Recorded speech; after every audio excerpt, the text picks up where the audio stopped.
Bonjour et bienvenue sur cette série de vidéos consacrée aux expressions dans After Effects. Vous vous demandez sûrement où puis-je utiliser les expressions exactement.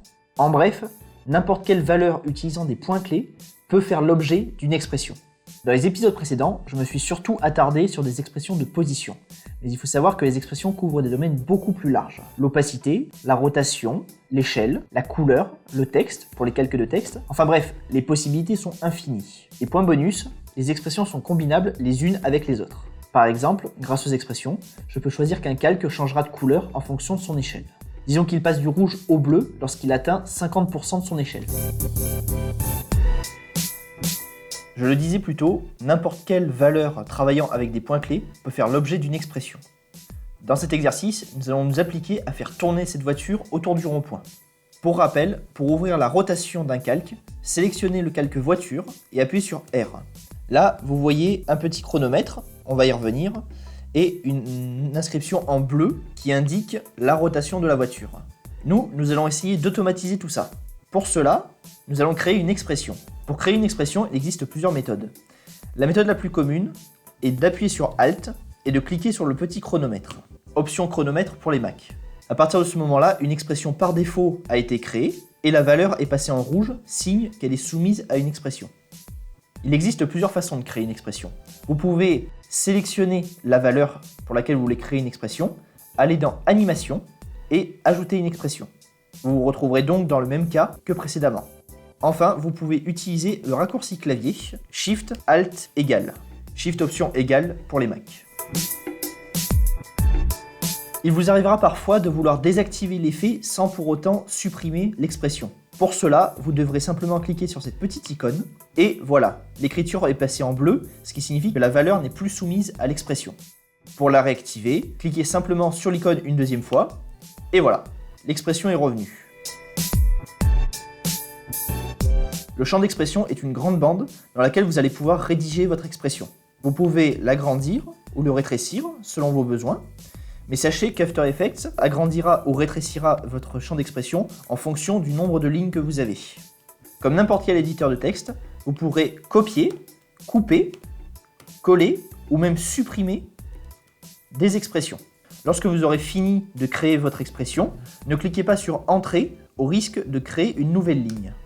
À la place, cliquez n'importe où ailleurs pour valider l'expression. Ok, il est temps de faire des dérapages en ce rond-point.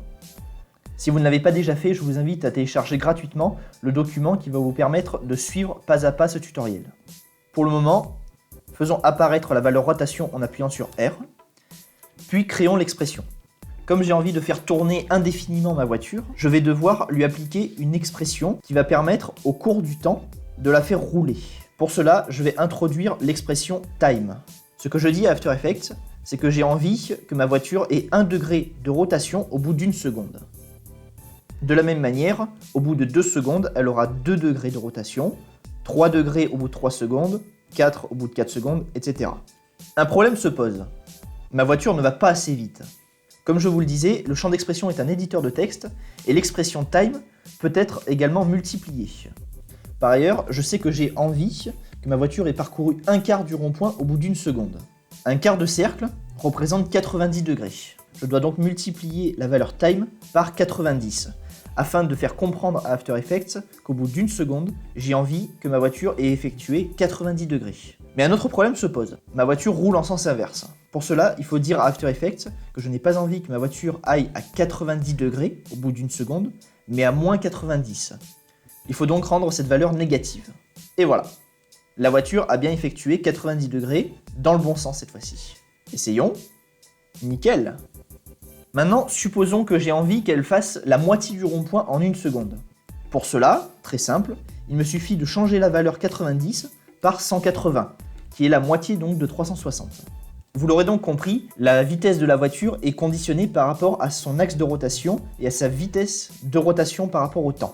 Aussi, si jamais j'ai envie d'accélérer ou décélérer la vitesse de la voiture, il me suffit simplement de changer la valeur, et voilà, la voiture va beaucoup moins vite. Nous voici donc à la fin de cette 3e leçon. Si vous avez apprécié ce cours, n'hésitez pas à partager la vidéo, à vous abonner et à me suivre sur les réseaux sociaux. Cela me permettra de voir grandir la chaîne et de continuer à produire du contenu.